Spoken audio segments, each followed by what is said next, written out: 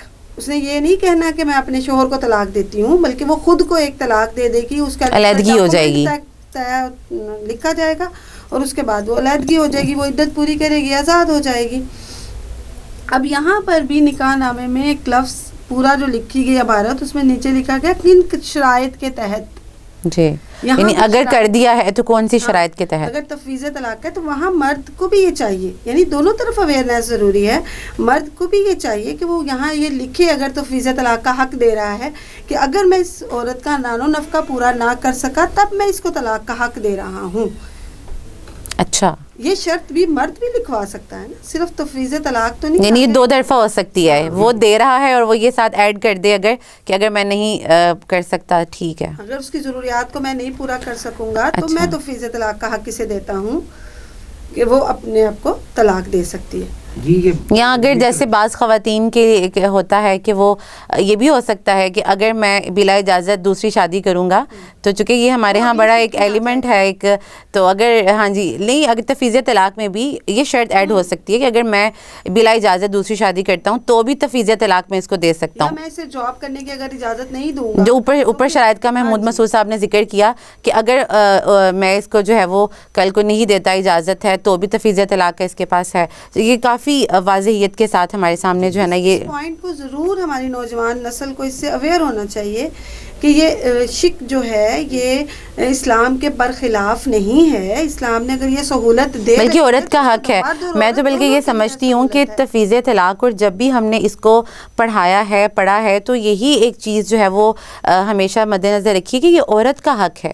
یہ عورت کی اللہ رب العزت نے یہ ایک جو یعنی شریعت نے کہہ لیں کہ جو ایک عورت کو یہ حق دے دیا ہے تو اس میں اس کی ایک رسپیکٹ ہے، اس کو خلا کا حق بھی مل رہا ہے. جو مرد کا اب دیکھیں طلاق خلا مرد کے پاس نہیں جا رہی ہے، وہ بھی عورت کے پاس ہے. جو طلاق کا حق مرد کے پاس تھا اس میں سے بھی تفویض طلاق کی صورت میں آ گیا ہے.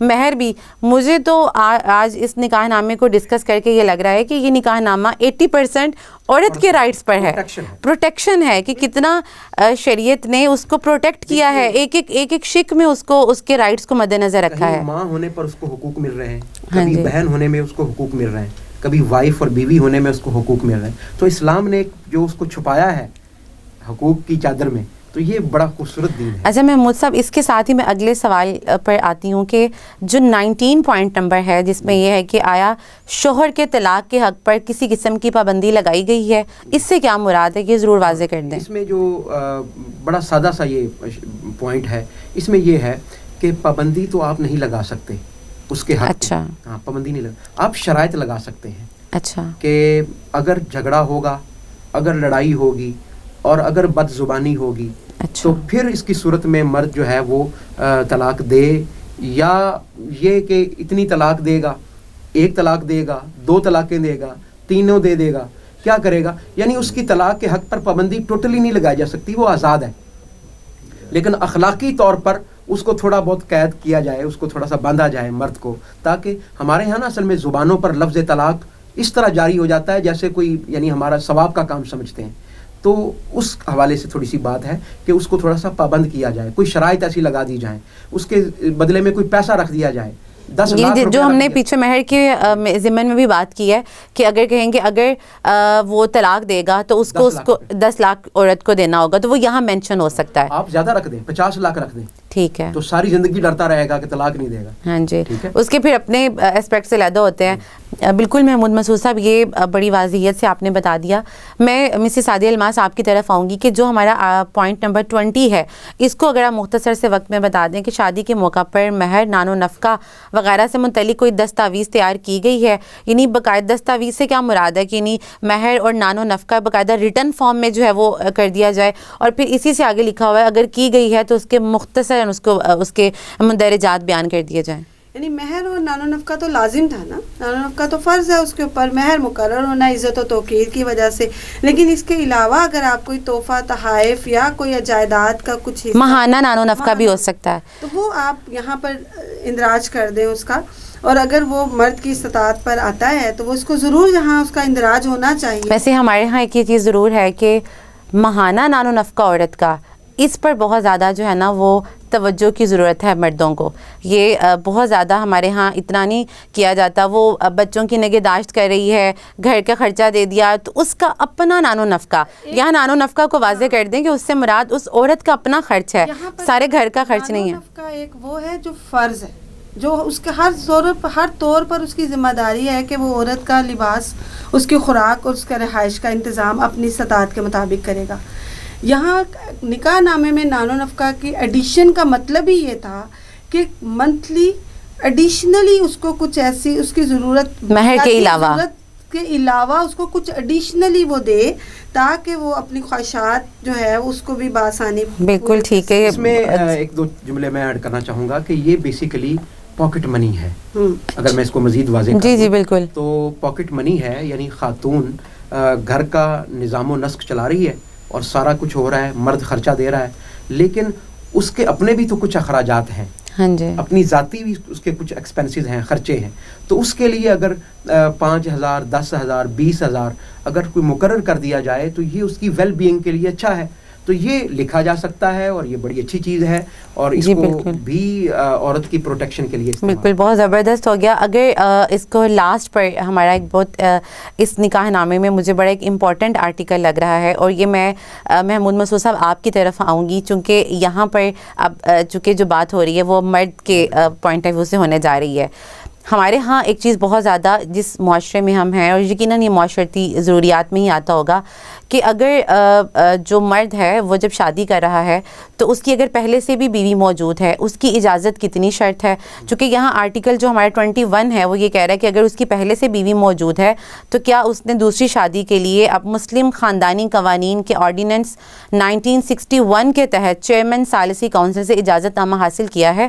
اب جو آپ نے بات کی کہ کراس ہو جاتا ہے، ہمارے ہاں یا تو چلیں پوشیدہ ہو، پتہ نہ ہو، لیکن اگر کوئی مرد جو ہے وہ دوسری شادی کرنے جا رہا ہے تو اس آرٹیکل کو کلیئر ہونا کتنا ضروری ہے، اس کو ضرور واضح کر دیں. اور اسی کے ساتھ ہی جو دوسری چیز ہے وہ یہ ہے کہ نمبر اور تاریخ مراسلات جس کے ذریعے ثالثی کونسل نے دلہا کو دوسری شادی کرنے کی اجازت دی ہے. اور اسی سے ہی ریلیونٹ تیسرا پوائنٹ ہے کہ اگر اس کی پہلی شادی سے بچے ہیں تو کیا وہ اس میں نکاح نامے میں مینشن کر رہا ہے، چونکہ یہاں ایک دھوکے کا ایلیمنٹ ہوتا ہے. آپ اگر لڑکی کو جس سے آپ کی شادی ہونے جا رہی ہے ان سب چیزوں پر کلیئر نہیں کرتے ہیں تو اس کا مطلب ہے کہ آپ ایک بنیاد دھوکے پر رکھ رہے ہیں. تو یہ جو چیزیں ہیں یہ کتنی ضروری ہیں، یہ لاسٹ پہ میں چاہوں گی کہ آپ اس کو واضح کر دیں. کر دیتا ہوں. جیسا کہ آپ نے فرمایا اور پڑھا بھی کہ 1961 میں یہ جب ڈاکومنٹ تیار ہوا تو اس وقت یہ پابندی لگائی گئی تھی کہ وہ پہلی بیوی سے اجازت لے. 2015 میں حکومت کی طرف سے یہ اب اجازت ہے کہ مرد بغیر اجازت کے دوسری شادی کر سکتا ہے. لیکن یہ جو اگلے پوائنٹس ہیں یہ بڑے امپورٹنٹ ہیں. دھوکے میں رکھنا کسی کو نہ بتانا. میں یہ کہتا ہوں کہ اگلی جو بیوی ہے جس سے آپ شادی کر رہے ہیں اس کو ہی دھوکے میں رکھا جاتا ہے. اس کو نہیں بتا رہے آپ کہ میری پیچھے شادی ہوئی ہے، میرے بچے ہیں، میرے یہ معاملات ہیں، گھر کتنے ہیں، جائیداد کیسی ہے، کہاں رکھیں گے نئی بیوی کو. یہ ساری چیزیں ڈسکس کرنا ضروری ہیں اور مینشن کرنا بہت ضروری ہے. اچھا، اگرچہ ان قوانین میں کچھ چینجز آ گئی ہیں، اب 2015 میں کچھ چینجز آ گئی ہیں تو لیکن پھر بھی یہ چیزیں یہاں مینشن کر دیں. یعنی ان کو بلینک نہ چھوڑا جائے، یا یہاں پہ کراس نہ لگایا جائے، لائن نہ لگائی جائے. یہاں پہ ایک چیز جو بیان کی گئی ہے یہ مفاد عامہ کی چیزیں ہیں. اچھا، بعد میں جو لڑائیاں پیدا ہوتی ہیں، جو جھگڑے پیدا ہوتے ہیں، جو بعد میں آپ دست و گریباں ہوتے ہیں، تو کیوں نہ ان معاملات کو پہلے ہی سب کے سامنے بلیک اینڈ وائٹ کر دیں اور لوگوں کو پتہ چل جائے. تو یہ چیزیں بڑی امپورٹنٹ ہیں. اور اس کے اندر اگر وہ کر دیں مینشن. اور اب جو نیو ہمارا جو لا ہے اس میں اس طرح سے شرط نہیں ہے، لیکن وہی جو آپ نے بات کی کہ اخلاقی طور پر اس کو مد نظر رکھا جائے کہ کس طرح سے. آپ اس کے اندر کچھ اس حوالے سے ایڈ کرنا چاہیں؟ میرے خیال میں یہ جو آخری شخص ہیں، یہ اگر کوئی دوسری شادی کر رہا ہوتا ہے تو اس کو کراس بھی نہیں کر سکتا. اتنا آسان نہیں ہوتا لیگلی ڈاکومنٹس کو اس طرح سے چینج کرنا. اور اگر کوئی اجازت 2015 کے اندر جیسے چینجنگ آئی ہے آرڈیننس کے اندر، تو وہ یقیناً ان چینجز کو جو ہے وہ نکاح نامے میں بھی شامل کر دیا جائے گا. تو اگر جیسے قرآن مجید میں اللہ رب العزت نے بڑے واضح طور پر ارشاد فرمایا کہ تمہیں ایک ایک دو دو تین تین چار چار بیویاں رکھنے کی اجازت ہے، لیکن دوسری طرف اللہ رب العزت نے بڑے واضح طور پر یہ بھی ارشاد فرمایا کہ اگر عدل کر سکو تو، اگر نہیں کر سکو پھر فواحدتن بھی ہے کہ بس پھر ایک ہی کافی ہے، اگر تم پر ہی اکتفا کرو۔ یہ چیز ہمارے ہاں اکثر اگنور ہو جاتی ہے کہ 4 شادیوں کی اجازت ہے، لیکن وہ جو اسلام نے عدل کا کہا ہے، اور ہم جس معاشرے میں ہیں ہم دیکھتے ہیں کہ عدل کو قائم رکھنا یہ بہت مشکل ہو جاتا ہے ہمارے جو خاندانی معیارات ہیں ان کو دیکھتے ہوئے۔ تو بہرحال شریعت کی طرف سے اجازت ہے، لیکن وہ معیار بھی ہے کہ اس کے اوپر جو ہے وہ عدل کا پہلو مد نظر رہنا چاہیے۔ آخر میں آپ دونوں کا شکریہ ادا کرتی ہوں، آپ نے بہت اہم نقطے آج بیان کیے ہیں، اور میں امید کرتی ہوں کہ ہمارے ناظرین نے آج کے سیشن سے بہت کچھ سیکھا ہوگا۔ خصوصاً ہم نے یہ جو آج ایک جس کی طرف محمود مسعود صاحب نے بھی اشارہ کیا کہ یہ جو نکاح نامہ ہے یہ صرف ایک صفحہ نہیں ہے یا اس کے اوپر چند لائنز نہیں ہے، بلکہ یہ ایک ایسا لیگل ڈاکومنٹ ہے جس کا ایک ایک پوائنٹ ایک ایک شق ہمیں پتہ ہونا اور ہمارے معاشرے میں لوگوں کو پتہ ہونا کتنا ضروری ہے، جس کو ہم نظر انداز کر دیتے ہیں۔ اور پھر بعد ازاں اگر ہم کہیں کہ بہت ساری چیزیں جب بعد میں اندازہ ہوتی ہیں تو پھر وہ مسائل کا شکار ہوتی ہیں۔ تو میں امید کرتی ہوں کہ آج کے ہمارے اس سیشن سے آپ نے بہت کچھ سیکھا ہوگا، اور میں آخر میں اتنا ضرور کہنا چاہوں گی ہمارے اس پروگرام کی وساطت سے اپنی تمام NGOs کو بھی، اور خصوصاً ہمارے جو والدین ہیں ان کو بھی، اور ہماری جو ینگسٹرز ہیں ان کو بھی، کہ یہ جو نکاح نامہ ہے یہ آپ کے حقوق کا ضامن ہے۔ اس کو پڑھیں، اس کو سمجھیں، تاکہ آپ کی آئندہ زندگی جو ہے وہ بہتری کی طرف گامزن رہے۔ بہت شکریہ۔ السلام علیکم ورحمۃ اللہ وبرکاتہ۔